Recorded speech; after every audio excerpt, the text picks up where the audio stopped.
अखिल भारतीय कीर्तन प्रसारण मंडळाच्या सचिव सौ भावना सालकाड्यांना मी द्वीप्रयोजनासाठी आमंत्रित करत आहे.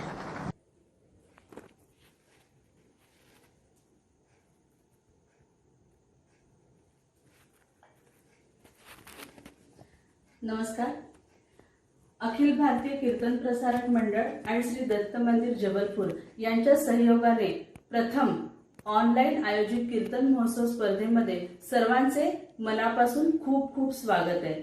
सर्व स्पर्धकांना खूप शुभेच्छा. धन्यवाद.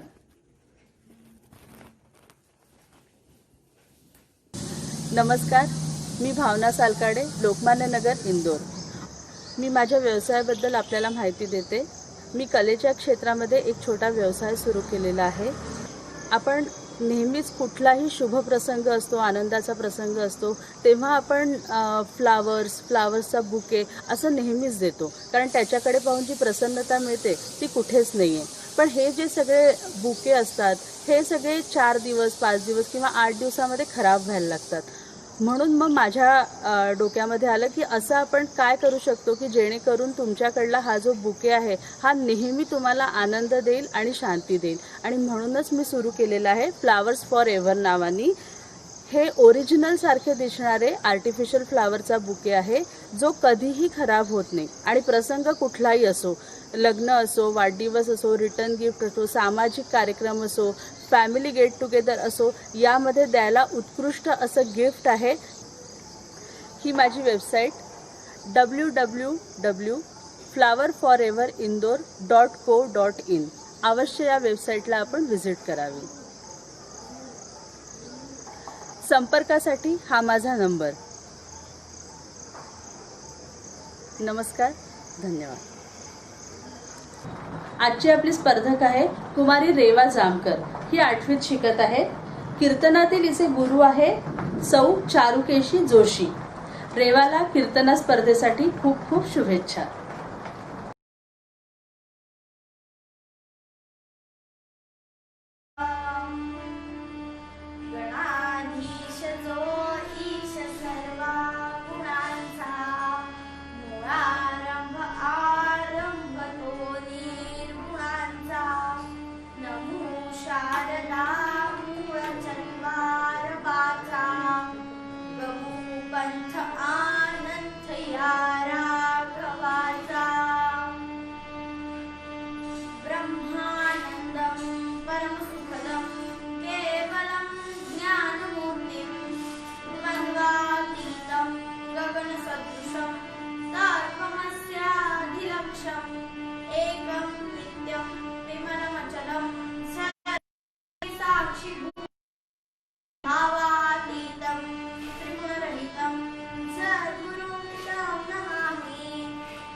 रामदास स्वामी महाराज की जय.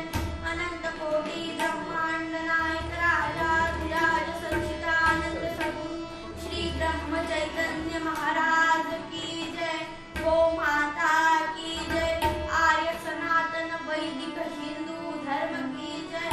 जय जय रघुवीर समर्थ.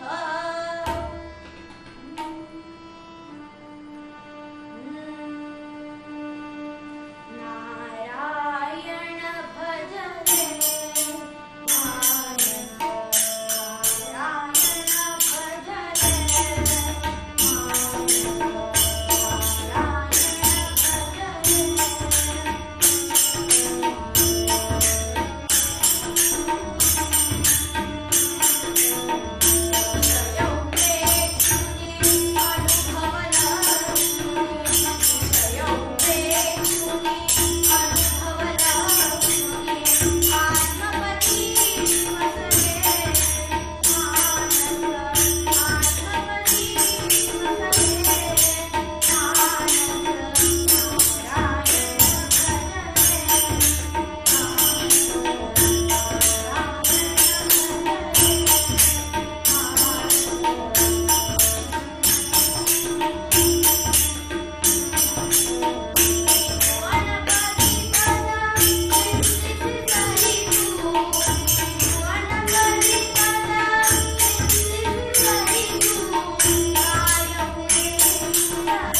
श्रोता भक्ता सद्गुरु श्रीराम समर्थ.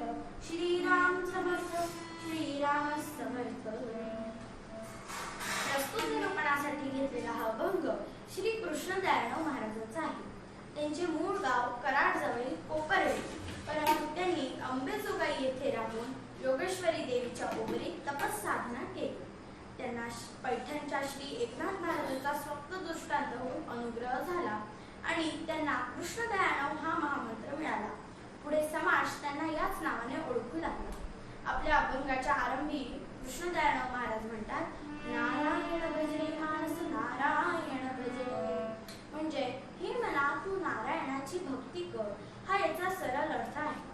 जनाला उपदेश करण्यापूर्वी मनाला उपदेश करणे ही खऱ्या संतांचे लक्षण आहे. जग जिंकणं एक वेळी सोपं असेल, परंतु मन जिंकणं अत्यंत अवघड आहे आणि याच मनाला भक्ती मार्गामध्ये अनन्यसाधारण असं महत्त्व आहे. आपल्या मनाला भक्ती मार्ग समजावून देताना श्री समर्थ एका श्लोकात म्हणतात, मना सज्जना भक्ती पंथेची जावे, तरी श्री हरी पाविजे तो स्वभावे. जनी जते सर्व सोडून द्यावे, जनी वंदते सर्व भावे करावे. जय जय रघुवीर समर्थ. आपल्या अभंगाच्या दुसऱ्या चरणात महाराज म्हणतात, विषयोपेक्षुनी अनुभव लक्षुनी, आत्मपदी वसरे मानस नारायण भजरे. या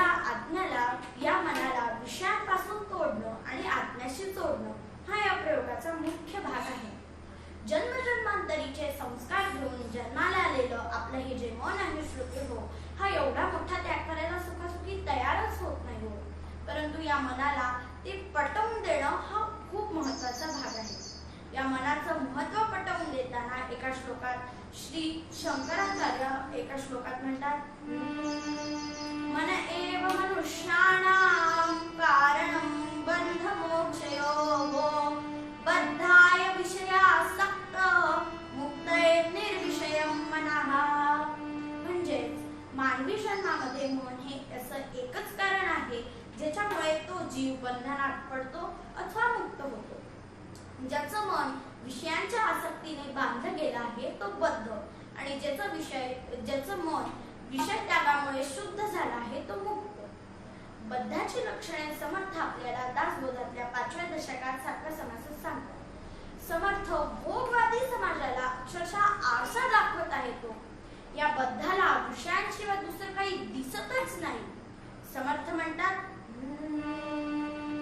न दिसे नेणे कर्मा कर्म, न दिसे नेणे धर्मा धर्म, न दिसे नेणे सुगम परमार्थ पंथ श्रीराम. तयासी न दिसे सच्छास्त्र सत्संगती सत्पात्र, सन्मार्ग जो का पवित्र तोही न दिसे श्रीराम. न कळे भक्ती न कळे ज्ञान, न कळे वैराग्य न कळे ध्यान, न कळे मोक्ष न कळे साधन, या नावबद्ध श्रीराम. शब्द स्पर्श रूप रस आणि गंध हे पंचविषय जणू पंचपाश आहे. या विषयांच्या आसक्तीमुळे श्रोते हो एक एक प्राणी आपल्या प्राणास मुकला आहे. एका श्लोकात वर्णन केल्याप्रमाणे, शब्दे तो मृगविंधिला गजपती स्पर्शे सुखे भाविला, रूपे जाण पतंग भृंगहितसा गंधेची संतोषिला, मीने तो रस सेविता सकलही मेलेची पाहे बळे, पासाही विषयांची सेविती अहो त्यांची गती न कळे. जय जय रघुवीर समर्थ. म्हणजे शब्द या विषयाच्या आसक्तीमुळे कस्तुरी मृग आपल्या प्राणास मुकतो. स्पर्शासाठी गजपती म्हणजे हत्ती आपले प्राण गमावतो. गंधासाठी भृंग आणि रूपासाठी पतंग, मीन म्हणजेच मासा हा रस या विषयाच्या आसक्तीवर भुलतो. तर हे पाचही विषय सेवन करणारा जो मनुष्य देह आहे, मनुष्य प्राणी आहे, त्याची काय गती होत असेल असा प्रश्न त्या कवीला पडला. वास्तविक पाहता आपलं मन हे मुक्तच आहे. त्याची सामर्थ्य, त्याचं ताकद अफाट आहे. परंतु त्याला सतत असं वाटत असतं की आपण या विषयात बांधले गेलेलो आहोत. श्रोते हो, ज्यांनी हे विषयांचं कारस्थान ओळखलं ते वेळी सावध झाले. श्री समर्थ रामदास स्वामी आपल्या पुढे किती मोठं उदाहरण आहे. त्यांनी हे विषयांचं कारस्थान ओळखलं आणि ते वेळी सावध झाले. एका मोरोपंत आपल्या एका आर्येत म्हणतात, विषयी विठला सुटला, विषयी विठला सुटला, भजनी नटला त्यजोनी भव खटला, भजनी नटला त्यजोनी भव खटला, तो विठ्ठल मनी पटला, तो विठ्ठल मनी पटला, संशय पिटला तयासी यम हटला. राम राम राम हरे हरे राम, राम राम सीता पते राम, राम राम रघुनाथ राम, राम राम हरे हरे राम. जन ही मनाची ताकद ओळखून त्याला संयमाची शिकवण दिली. सुसंस्कारांनी शुद्ध असं ज्याचं मन वज्रादपी कठोर आणि मृदुनी कुसुमादपी, म्हणजेच प्रसंगी वज्रापेक्षाही कठोर आणि प्रसंगी फुलापेक्षाही कोमल, चंद्रापेक्षाही शीतल आणि सूर्यापेक्षाही प्रखर, त्याचं मन निष्कलंक, त्याच्यामुळे निर्भय सुद्धा असतं. एका गाण्यात चिरपरिचित आणि सुप्रसिद्ध गाण्यात वर्णन केल्याप्रमाणे मन शुद्ध तुझं भोकाळे, मनाची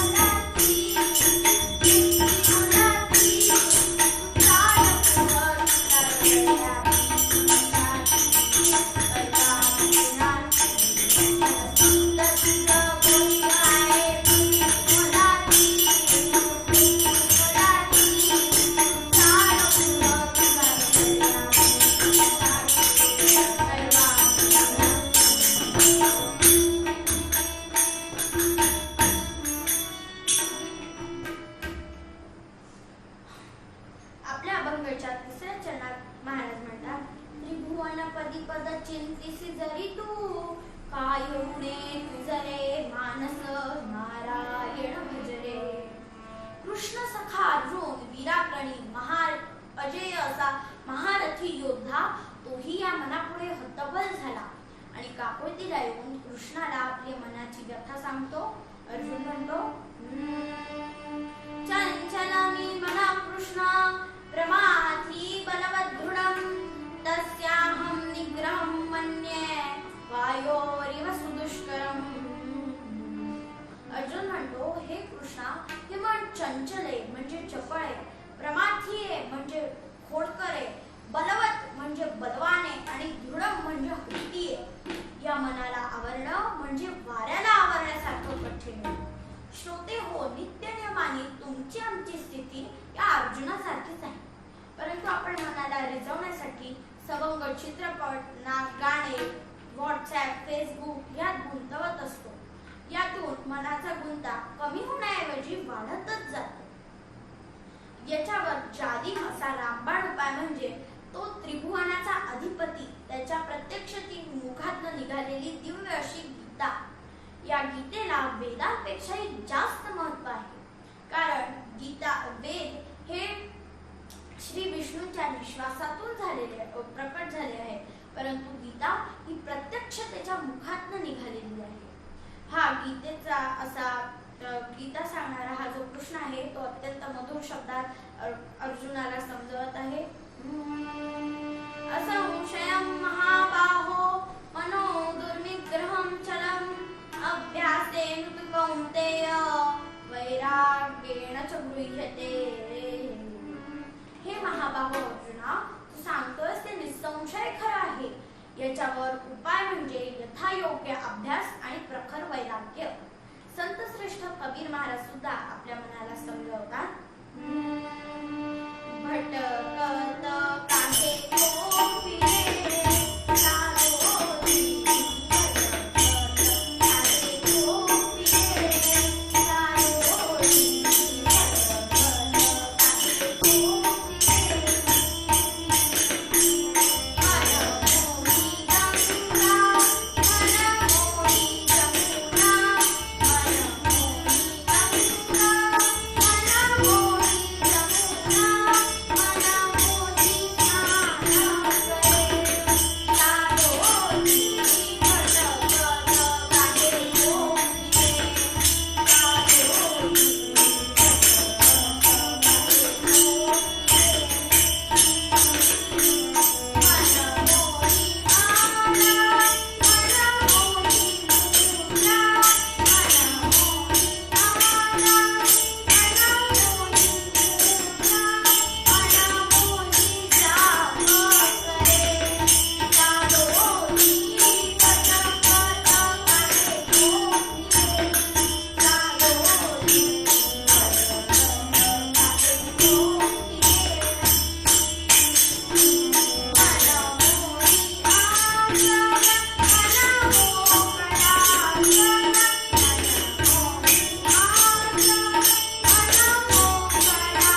कथी विजरे मानस नारायण भजरे.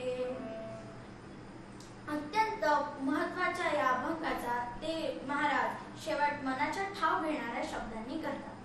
या गद्याचा अर्थ असा आहे श्रोते हो, की हे मना मी तुला अत्यंत तुझ्या हिताची कल्याणाची गोष्ट सांगत आहे. ती तू तुझ्या कानाच्या पेटीत बंद करून ठेव. महाराज काय सांगतात की तू त्या नारायणाला भज.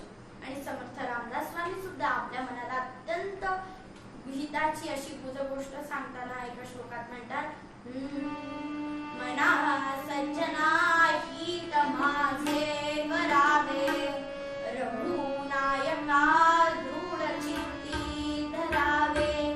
महाराज तो स्वामी वायू सुताचा, जना उद्धरी नाथ लोकत्रयाचा. जय जय रघुवीर समर्थ. श्रोते हो, संपूर्ण अभंगाचा सारांश या मनोबोधातील एका श्लोकात आला आहे. अशा प्रकारे आपल्या मनाला भक्ती मार्गावरचे सर्वोच्च ध्येय देऊन त्याला भक्ती मार्गावर दृढ करत जाणे, यासाठी पूर्वोत्तर पदात श्री कृष्णदयाळराव महाराज म्हणतात, नारायण भज रे,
चित्र काहीतरी विपरीत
भगवान नक्की कसंसं म्हणजे काय होतंय?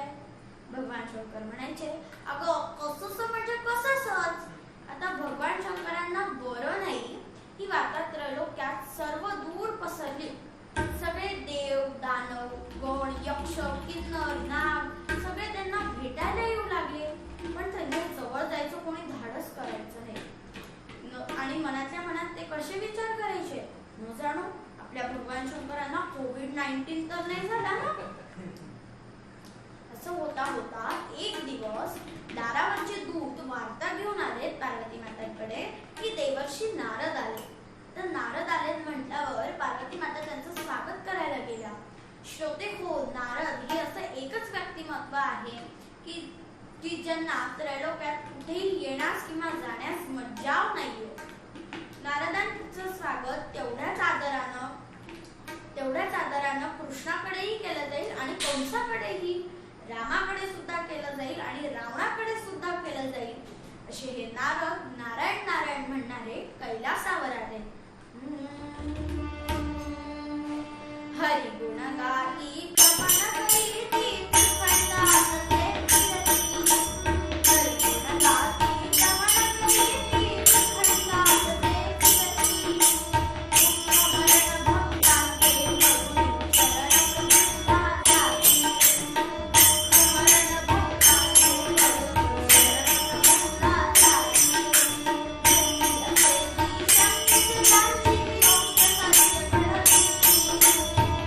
जाती.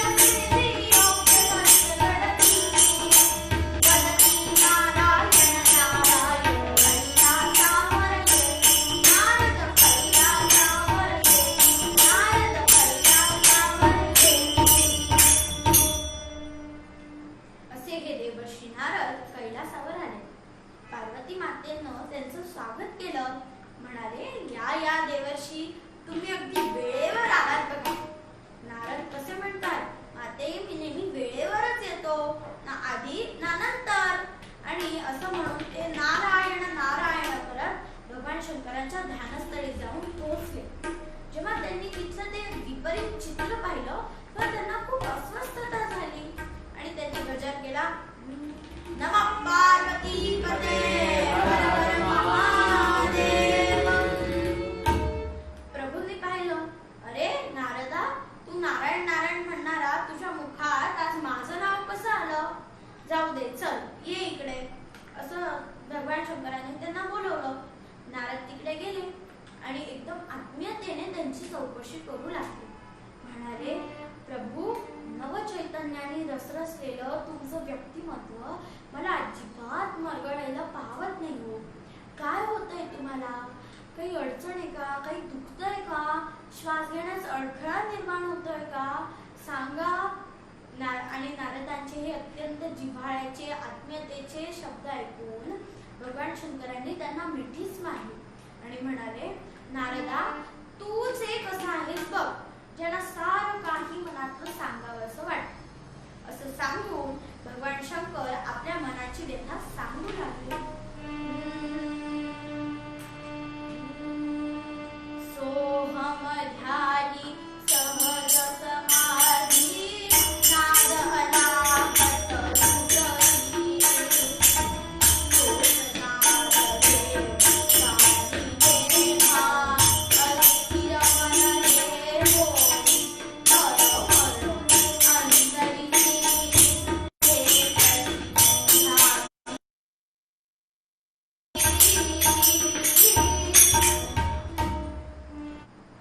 सोहम ध्यानी सहज समाधी नाद अनाहत हृदयी.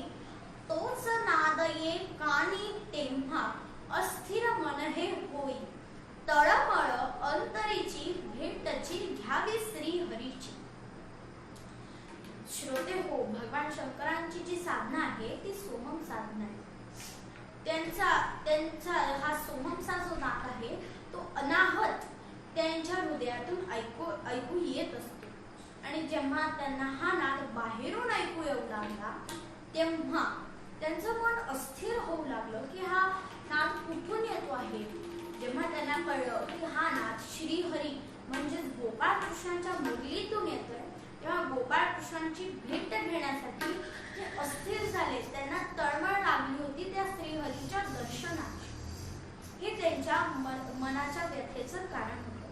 आणि असं सांगून भगवान शंकरांनी नारदाची चौकशी करायला सुरुवात केली. ते म्हणाले, बरं बरं नारदा, तू आता कुठून येतो आहेस बरं?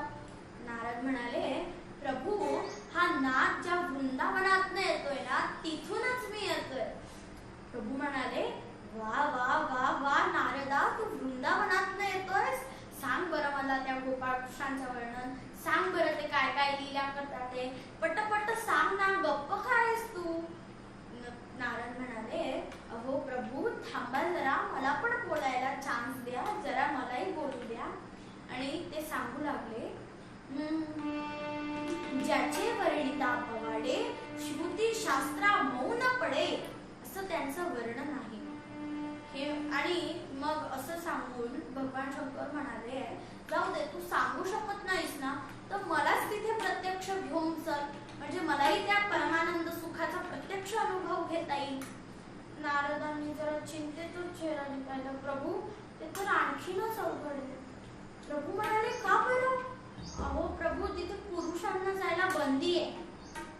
भगवान शंकर म्हणाले, नारदा, थापा पचेल अशा माराव्यात रे. हा, तू आता काय म्हणालास की तू वृंदावनात येतोय, आणि दुसरं वाक्य काय आहे तुझं की पुरुषांना जायला बंदी आहे? हे कसं काय शक्य आहे? सांग बरं तू. देवर्षी म्हणाले, अहो प्रभू, संन्यासी पुरुषांना जायला बंदी नाहीये. मग प्रभू म्हणाले, कोणाकोणाला जायला बंदी आहे? काय नाही, फक्त गृहस्थाश्रमी पुरुष तिथे जाऊ शकत नाही. बाकी संन्यासी, स्त्रिया, बालके, वृद्ध सगळे जाऊ शकतात. आणि हा सगळा जो संवाद आहे तो पार्वती माता अडून ऐकत होत्या. त्या पटकन पुढे आल्या आणि म्हणाल्या, अहो तुम्हाला वृंदावनात जायचंय ना, चला मी तुमची व्यवस्था करून देते. असं म्हणून त्यांनी भगवान शंकरांचा हात धरला आणि आपल्या अंतःपुरात घेऊन गेल्या. आणि त्यांना तिथे बसवलं आणि त्या त्यांना नटवू लागल्या, म्हणजे स्त्री वेश देऊ लागल्या.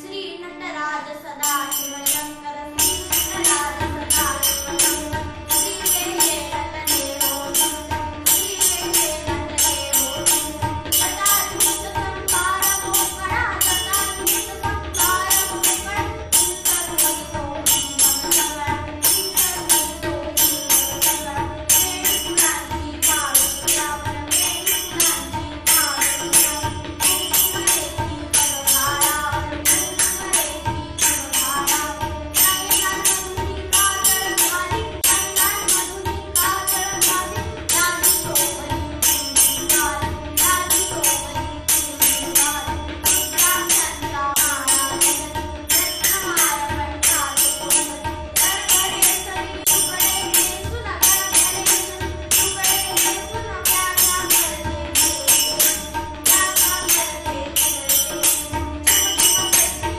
पैठण घाल, झिम झिम करती पैठण घाल, शिवशंकरांचं बोल बोल, शिवशंकरांचं बोल बोल, दिवाना तुम्ही देव पहावी, दिवाना तुम्ही देव पहावी, प्रभूंनी लीला भेटून, प्रभूंनी लीला भेटून, विराट योगेश्वर, विराट योगेश्वर, गाहला गोपी शिवशंकर, गाहला गोपी शिवशंकर, गाहला गोपी शिवशंकर. आणि पार्वती मातांनी भगवान शंकरांना स्त्री वेश दिला. आणि हे सगळं जे आहे ते विमानातून देव बघत होते. ते विचार करू लागले की कालपर्यंत बरं नसणारे भगवान शंकर आज एकदम स्त्री वेश घेऊन कुठे चालले बरं? हे विरक्त योगेश्वर, म्हणजेच हे योगेश्वर विरक्त, ज्यांना आसक्ती म्हणजे काही माहितीच नाही, अशा भगवान शंकर, असे हे भगवान शंकर असा गोपी वेश घेऊन कुठे चालले बरं? सावरून घे पदर डोईवर, सावरून घे पदर डोईवर, आरूढ नंदीवर गाहला गोपी शिवशंकर, गाहला गोपी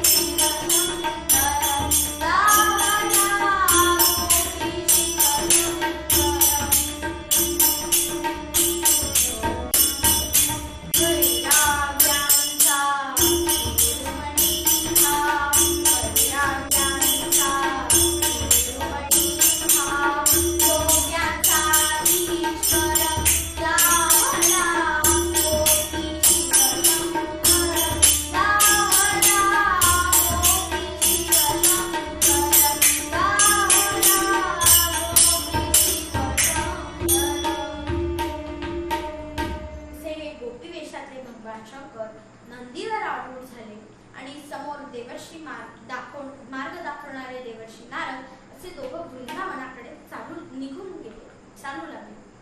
यत्र यत्र मनोयाती या वचनाप्रमाणे भगवान शंकर समाधी सुखाचा आनंद घेत होते. त्यांनी मंदाकिनीच्या पात्राला वळसा घातला. तोच तिथे त्यांचे 2 सुपुत्र षडानन आणि गजानन त्या पात्रात खेळत होते. षडानन म्हणजे 6 मुख, साईंदुणे 12 डोळे. या षडाननानं आपले 12ही डोळे रोखले आणि म्हणाला, अरे गजानना, आपली आई आपल्याला न सांगता कुठे चालली बरं? गजानन म्हणजे हत्तीचं मुख. हत्तीचे डोळे इतके तीक्ष्ण असतात श्रोते हो, की गवताच्या गंजीत हरवलेली सुई सुद्धा हत्ती शोधून काढू शकतो. गजाननानं पाहिलं, अरे ही आपली आई नाही दिसत रे दादा.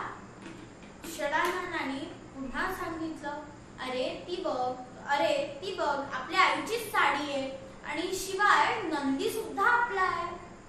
जा बरं, मी मोठा आहे, तू माझा आई, जा बघून ये कोण आहे ते. मोठ्या भावाची आज्ञा गजाननाला पाळावी लागली आणि भगवान शंकरांनी जो असा पदर घेतलेला, त्या पदरातनं गजाननाने आपल्या सोंडेनं हवा फुंकली. साहजिकच तो पदर वरती उडाला आणि गजाननानं शीळ ठोकली.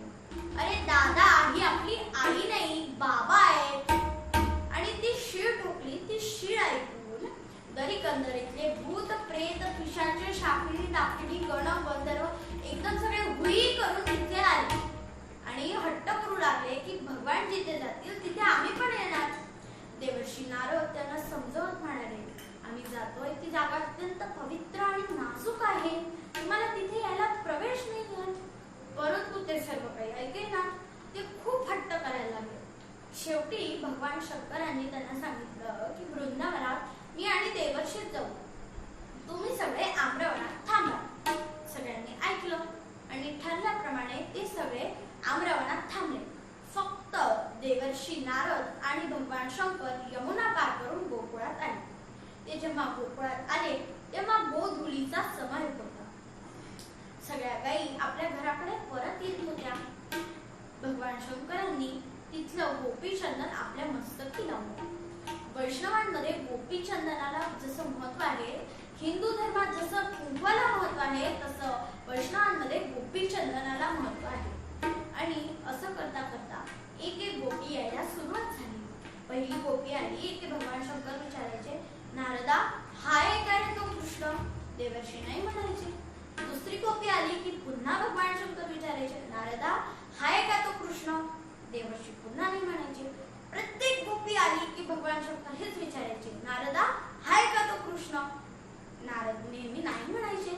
शेवटी एकदा कंटाळून ते म्हणाले, अहो प्रभू, तुम्ही स्त्री वेश केला म्हणून तो कशाला स्त्री वेश करून येईल बरं? भगवान शंकर हो म्हणाले. श्रोते हो, त्या भगवान शंकरांना प्रत्येक गोपीत कृष्ण दिसायचा. याचं कारण होतं की ते भगवान शंकर आणि त्या गोपी दोघे जण कृष्णमय झाले होते. असं होतं आणि तुम्हाला, आम्हाला आणि त्या भगवान शंकरांना ज्या क्षणाची वाट होती तो क्षण आला. तिथे गोपाळ कृष्ण येऊन पोहोचले. असं गोड सौम्य त्यांचं रूप होतं. 8-10 वर्षांचे ते तिथे आले. पुरळे केस, त्यात त्यांचा मुकुटामध्ये खोवलेला मोरपीस, त्यांचे शुकासारखं नाक, हरणाच्या पाडसासारखे डोळे, कानात कुंडलांच्या मोत्यांची चमक गालावर आलेली, गुलाबी रंगाचे ओठ, गळ्यात वैजयंतीच्या आणि रत्नांच्या माळा, हात बाजूला बाजूबंद, हातात तोडे, कमरेला कंबरपट्टा, त्यात गडद निळ्या रंगाचा शेल्यात खोवलेली मुरलीचं वाऱ्यावर डोलणारं ते लटकन, पिवळं पितांबर आणि पितांबराच्या खालचे ते पायात घातलेले तोडे, असं त्यांचं ते सौम्य रूप तिथे येऊन पोहोचलं. वनी खेळती बाळते बल्लवांचे, तुरे खोविती मस्तकी पल्लवांचे, फुलांचे गळा घालिनी दिव्यहार, स्वनाथा समेत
नारदा दिसू लागला. त्यांनी थांबवलं. प्रभू, आपण फक्त बघायला आलोय ना? प्रभू म्हणाले, अरे नारदा, आपण काशीत आहोत. गंगा खुद्द समोर आहे आणि आपण आंघोळ न करता जर परत आलो तर काही महत्व राहील का? नारद म्हणाले, अहो प्रभू, पण हा फोक डान्स आहे. आपण सोलो डान्स करतो ना. मला नाही जमणार हे नृत्य. तुम्ही राहू द्या. प्रभू म्हणाले, नारदा, मी नटराज आहे. मला कसं जमणार नाही हे नृत्य? नाही, मी जाणारच. शेवटी नारदांना त्यांचा हट्ट पुरवावाच लागला. त्यांनी पण जाता जाता 2 सूचना दिल्या. पहिली म्हणजे, प्रभू, तिथली एकच टिपरी उचला, मोडीच्या मोडी उचलू नका. आणि मुख्य म्हणजे, तुम्हाला जर इथे कोणी आणलं तर माझं नाव सांगू नका. नारायण नारायण म्हणत देवर्षी आपल्या मार्गी निघून गेले. भगवान शंकरांनी तिथे 2 टिपऱ्या उचलल्या आणि त्या फेऱ्या शिरल्या.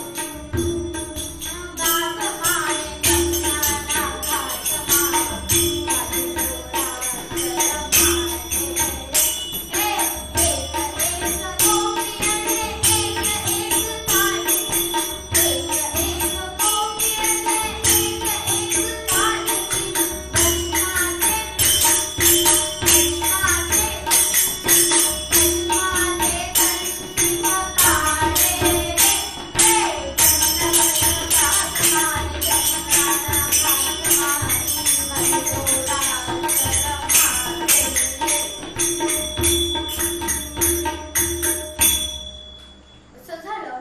भगवान शंकर त्या फेऱ्यात गेले खरे, पण काही वेळानंतर त्यांचा आणि त्या गोपींचा काही ताळमेळ जमला नाही. गोपींची टिपरी वरती तर भगवानांची खालती.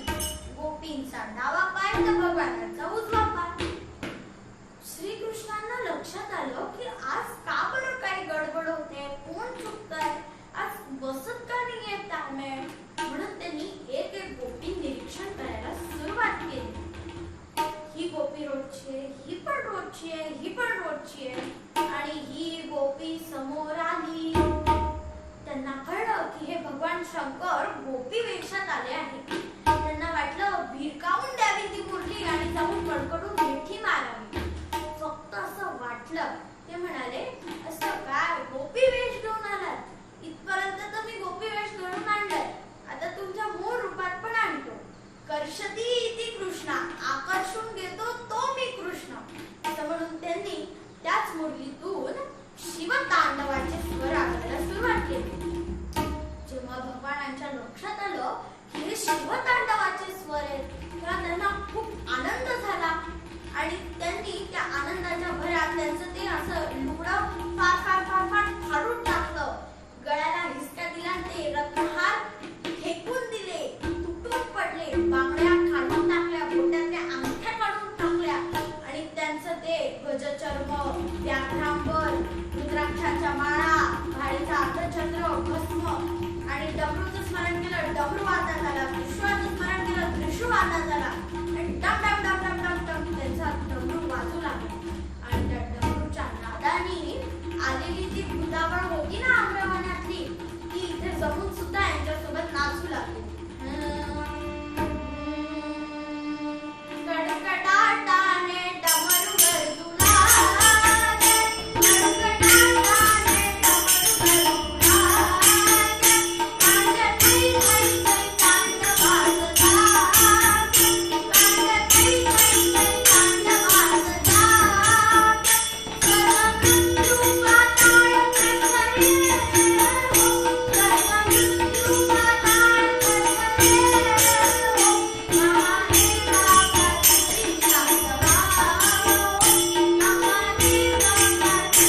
मला काही थांबवणं शक्य नाही, परंतु जर आपण ती मुरली थांबवली तर हे आपोआप थांबतील.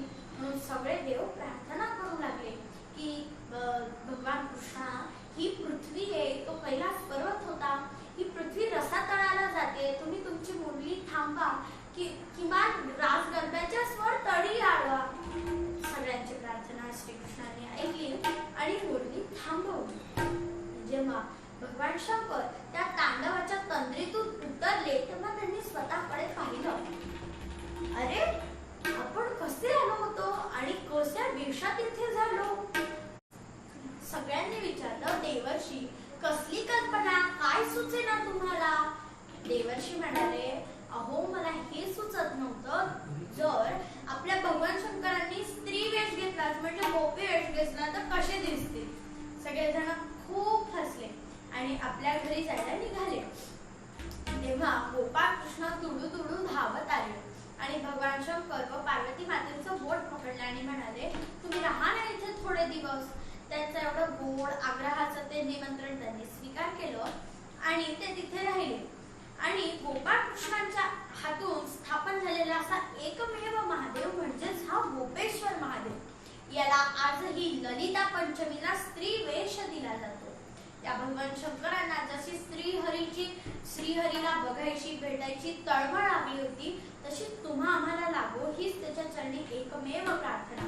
आणि पूर्वोत्तर पदात श्री कृष्ण दयाळू महाराज म्हणतात, नारायण भज रे मानस, नारायण भज रे मानस, नारायण भज रे मानस, नारायण भज रे मानस,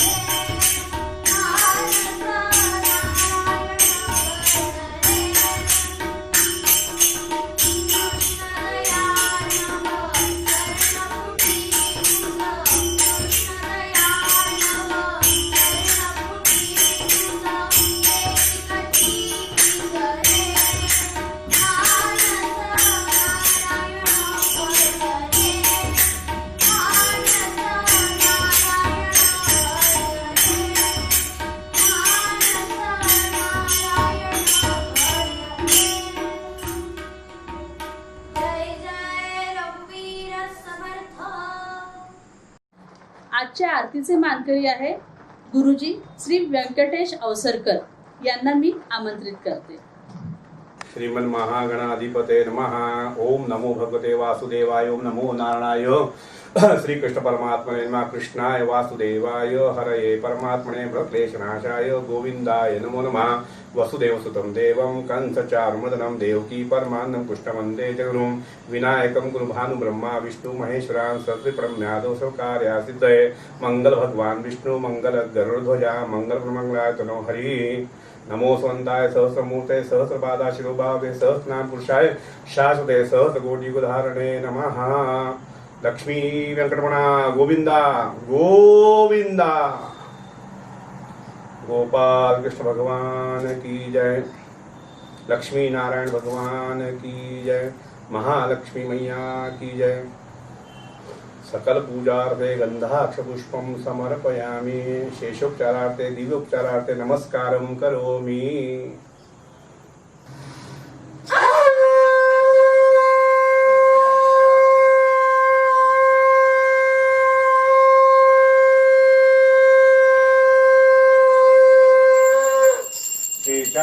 अवतार तारक देवा कुर्वन् मुनिजन भावे चर्चे चलेवा. कमला रमणा प्रियदेवा कमलाक्षामजरक्षि सत्वरोद्यावा. जय देव जय देव जय गणपतीशा केवल करुणा सिंधू पूर्वी आशा. जय देव जय देव हे नित वैकुंठ म्हणून ध्यातो मी तुते. दाखविती गुण साखळीचे लोकांचे देखुनी तुझे स्वरूप तूच अद्भुत होते. ध्याता तुझला श्रीपती मानस होते. जय देव जय देव जय गणपतीशा केवल करुणा सिंधू पूर्वी आशा. जय देव जय देव कर्पूर गौरम करुणावतारं संसारसारं भुजगेन्द्रारं सदा वसन्तं हृदयारविन्दे. भवं भवानी सहितं नमामि कर्पूर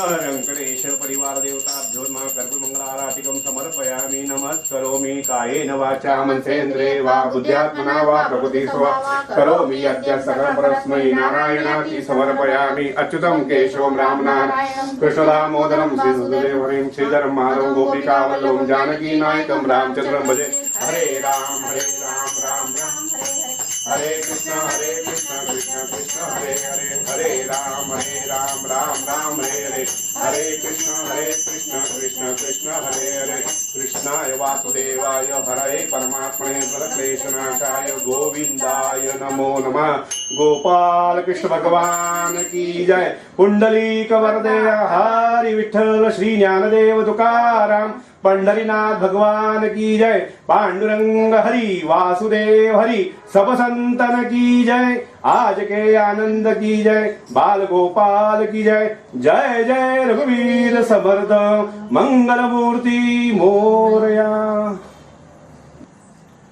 प्रार्थना पुष्पम नमस्कार आकाशात पतितं यथा गच्छति सर्वदेव नमस्कारं केशवं प्रति गच्छति मुरारी जगन्नाथ नारायणा हो कृपा सागराच्युता माधवा हो मधुसूदना श्रीधरा भागवंता नमस्कार व्यंकटेश समर्था मंगल भगवान विष्णु मंगल गरुध्वजा मंगल पुण्यक मंगलायतन हरि सर्व मंगल मांगल्ये शिवे सर्वार्थसाधिके शरण्ये त्र्यंबके गौरी नारायणी नमस्तुते विद्यावंतं यशस्वंतं लक्ष्मीवंतं जनगुरु रूपं देहि जयं देहि यशो देहि दिशो जयि महालक्ष्मी नमस्तुभ्यं प्रसन्नां भवमंगले स्ववित्तादि स्वरूपिणे उभय कुले चिरंवधं हरये नमः हरये नमः गोपाल कृष्ण प्रियता नमो तत्सत् कृष्णार्पणमस्तु हरये नमः। मी व्यंकटेश श्रीराम अवसरकर गुरुजी इंदोर निवासी अखिल भारतीय युवा कीर्तन महोत्सवच्या शुभेच्छा सर्व कीर्तनकारांना आणि श्रोत्यांना अभिनंदन। गेल्या 15 वर्षापासून सर्व धार्मिक विधीकरिता याज्ञिकीकरता मी उपलब्ध आहे। हे संस्कार माझे वडील श्रीमंत वेदमूर्ती श्रीराम अवसरकर यांच्या सान्निध्यात मला लाभले आहे। वर्तमान यजमानांच्या आणि परिस्थितीनुसार गेल्या 5 वर्षापासून सर्व षोडश संस्काराचे मार्गदर्शन व इव्हेंट प्रस्तुत करत आहे। अधिकम अधिकस्य फलन या न्यायाप्रमाणे अधिक मासात काही ना काही घरी सांस्कृतिक कार्यक्रम वैदिक कार्यक्रम झालं पाहिजे म्हणून मी सत्यनारायणचं षोडपूजासहित प्रसादसहित इव्हेंट आज तयार ठेवलेला आहे।